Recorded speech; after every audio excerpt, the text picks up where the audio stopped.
ইফতারিতে কখনোই চারটি খাবার খাবেন না, যা রাসূল সাল্লাল্লাহু আলাইহি ওয়াসাল্লাম মারাত্মকভাবে অপছন্দ করতেন। আর উম্মত হিসাবে রাসূল সাল্লাল্লাহু আলাইহি ওয়াসাল্লাম যেটা অপছন্দ করতেন সেটা আমাদেরকেও বর্জন করতে হবে। রাসূল সাল্লাল্লাহু আলাইহি ওয়াসাল্লাম যেটা পছন্দ করতেন সেটা আমাদেরকে আঁকড়িয়ে ধরতে হবে। এই চারটি খাবার কি দেখেন, আমরা কিন্তু অনেকেই এই খাবারের পছন্দের তালিকায় চারটি খাবার রয়েছে। প্রথম দুটি খাবার হলো রাসূল সাল্লাল্লাহু আলাইহি ওয়াসাল্লাম বলেন কাঁচা পেঁয়াজ এবং কাঁচা রসুন, যা আমাদের অনেকের পছন্দের তালিকায় আছে এবং ইফতারির সময় আমরা পেঁয়াজের সাথে ছোলার সাথে খুব মজা করে এটা খাই।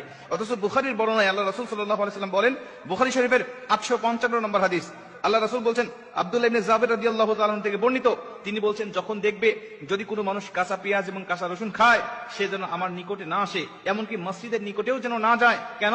কাঁচা রসুন আর কাঁচা পেঁয়াজ খাওয়ার কারণে তার মুখ থেকে এক প্রকার দুর্গন্ধ বের হয়, যা ফেরেশতাদেরকে মারাত্মক কষ্ট দেয়, অন্য মুসলিম অন্য মুমিনদেরকে মারাত্মক কষ্ট দেয়। এজন্য কাঁচা পেঁয়াজ খেয়ে যেন সে মসজিদের দিকে না আসে। এখন বলতে পারেন যে হুজুর, তাহলে কাঁচা পেঁয়াজ খাওয়া কি নাজায়েজ? এটা কি গুনাহের কাজ?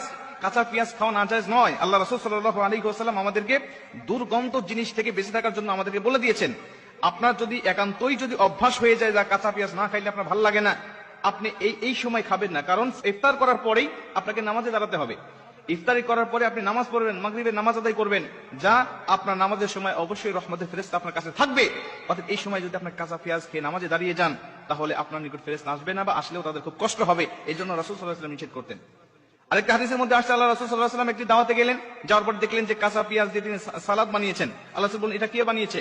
ভিতর থেকে উত্তর আসলো, যেটা এটা ঘরের এক মহিলা বানিয়েছেন। তিনি বলছেন যে না, এটা আমি খেতে পারবো না, এটা নিয়ে যাও। কেন? এটা খেতে পারবো না এই জন্য যে আমার সাথে ফেরেশতা থাকে, আর এটা খেলে আমার ফেরেশতাদেরকে খুব কষ্ট দেয়, অতএব এটা আমি খেতে পারবো না। নাসাই শরীফের বর্ণনায় আসছে, আল্লাহ রাসূল সাল্লাল্লাহু আলাইহি ওয়াসাল্লাম বলছেন, তোমরা পেঁয়াজ খাবে কিন্তু রান্না করে খাবে, যাতে এই দুর্গন্ধটা দূর হয়ে যায়। এর জন্য প্রথম দুটি তালিকায় আমাদের রয়েছে কাঁচা পেঁয়াজ এবং কাঁচা রসুন। এটা আমি একসাথে বললাম এর জন্য, কারণ একই হাদিসের মধ্যে এই কাঁচা পেঁয়াজ আর কাঁচা রসুনের কথা আল্লাহ রাসূল সাল্লাল্লাহু আলাইহি ওয়াসাল্লাম বলে দিয়েছেন। 3 নম্বরে আল্লাহ রাসূল সাল্লাল্লাহু আলাইহি ওয়াসাল্লাম বলেছেন যে অতিরিক্ত গরম খাবার তোমরা খাবে না। ইফতারির সময় দেখা যাচ্ছে যে তাড়াহুড়া করে রান্না করা হয়, আর আমরা খুবই ক্ষুধার্ত থাকার কারণে, খুবই ক্লান্ত থাকার কারণে আমরা তাড়াহুড়া করে গরম খাবারটা খেয়ে ফেলি। আল্লাহ রাসূল সাল্লাল্লাহু আলাইহি ওয়াসাল্লাম তিরমিজি শরীফের বর্ণনায় আসছে যে রাসূল সাল্লাল্লাহু আলাইহি ওয়াসাল্লাম বলছেন, যদি কেউ গরম খাবার খায়, এই খাবারের মধ্য থেকে সে কোনো বরকত পাবে না। আল্লাহ রাসূল বলেছেন, গরম খাবারের মধ্যে কোনো বরকত রাখেন নাই আল্লাহ।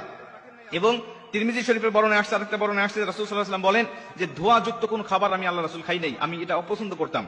আল্লাহ রাসূল কোনো খাবারকে নাজায়েজ বলতেন না, খারাপ বলতেন না, কিন্তু অপছন্দ করতেন, এই শব্দটা তিনি ব্যবহার করতেন। এজন্য কোনো গরম, অতিরিক্ত গরম খাবার এটা খাওয়া যাবে না। এটা বর্তমান চিকিৎসকও বলছে যে এটা খাইলে মানুষের শরীরে অনেক ক্ষতি হয়।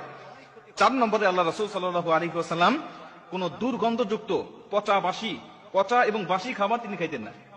পচা বাসি খাবার খাইতেন না, এই বিষয়ে অনেক হাদিস আছে।